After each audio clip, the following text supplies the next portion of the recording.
Take care. Thank you. Take care. And all of that. Kobe, thoughts on Katarina here? I want to get right into it. So thoughts on Katarina. We'll just jump straight to the shifter. Now, previously, when we saw them try and just shove Katarina in, it was really felt forced. This time around, they did everything. They laid the groundwork for this Katarina to shine.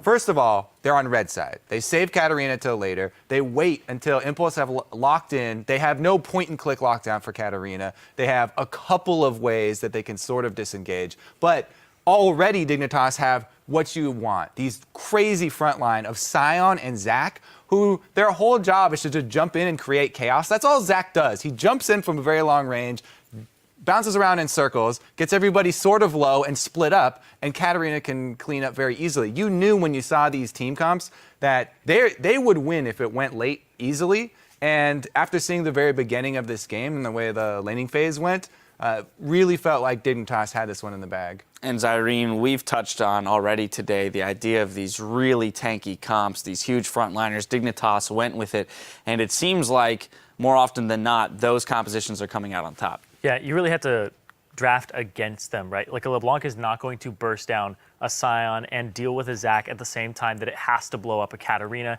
and a Fed Lucian, right? There's no way that they're going to get through all these different people. And the fact that there's so many damage soakers with CC to peel for the Katarina just means it's a well-rounded comp from Dignitas.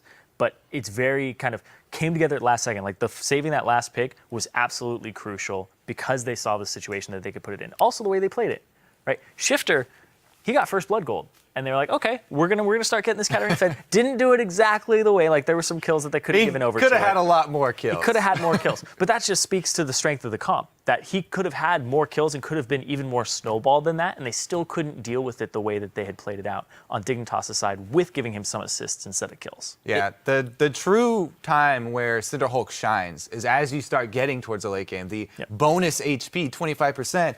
Zach, with just purely from build, even though he's so far behind in CS, behind Rush, you know, Rek'Sai can jump around the map and farm really hard early. If the early game goes as it did, you know that they were going to get outscaled. Yeah, and you talked about CS there. Sion was up 100 CS. Gamsu up 100 CS over Impact. Sion doesn't even need Cinderhulk. He's got his own passive. He gets free health when he kills things. Well, and that's the thing with this new Cinderhulk patch, right? It seems to be a little bit of a detriment to Team Impulse, as Rush doesn't favor these tanky champions. They don't necessarily put tanky champions in the top lane either. We do see impact on Maokai occasionally, but Rumble, Morgana, like he doesn't necessarily favor a pick like Sion, and they were first pick. They had the ability to take the Sion or the Zac or take or they ban Sedge themselves, right, on blue side. They're banning away these big picks. So is this an adjustment they're going to need to make going into playoffs to actually be able to pick up these heavy frontline compositions? Or be able to have their AD carry pick up Kog'Maw, because I know he's a Kog'Maw player, right? You can just make a busty comp because they've played like Lulu top, Morgana top, then Lulu mid, Kog'Maw AD carry. Like if you can't run a tank comp yourself, just run tank busters and draft that way. Yeah, and then lastly, just wanted to point out, we finally got to see a Luden's Echo today. Yeah. We were a little worried we didn't get to see it. Not that it made much of a difference in the game, but it was at least fun to see. I do want to pull up the standings with only 5 games remaining for the spring split regular season. We're going to pull up those standings to set the stage for our final day of action. Now, locked into first place, it's Team Solo Mid. Then guaranteed a playoff berth, it's CLG in second, Cloud9 in third, and Team Impulse in fourth. There are 2 playoff spots still up for grabs and can go to Gravity and Team 8, who are sharing fifth, or Team Liquid, who are 1 game back in 7th. Rounding out our standings, it's Team Dignitas and Winterfox once again tied for 8th place,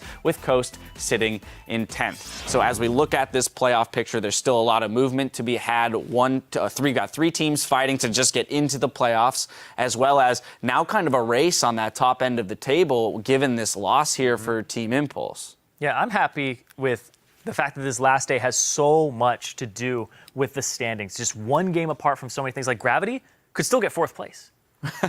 There's hope. There's hope. They could also still end up really low down the table. Like Liquid, after their loss today, they could end up in that 7th place spot. And actually, frankly, if they lose their game, they're in 7th. If they win their game, they tie break. Best they do is tie break. That's the important thing. Tiebreakers aplenty. possible for tomorrow. Right, definitely a possibility to have some tiebreakers. So looking at tomorrow's matches, we're going to be starting with Winter Fox taking on Coast, followed by a Week 1 rematch between Cloud9 and Team Solo Mid. Then a bit later, Gravity will face off against Team 8 in a battle for 5th place. And in our final regularly scheduled match, it's CLG versus TIP. If there are any tiebreakers at the end of our regularly scheduled matches, we will be bringing those to you immediately following our last game of the day. So be sure to stock up on snacks and clear your schedule because you won't want to miss any of the action. That all gets underway tomorrow at noon Pacific time, 8 p.m. Central European time.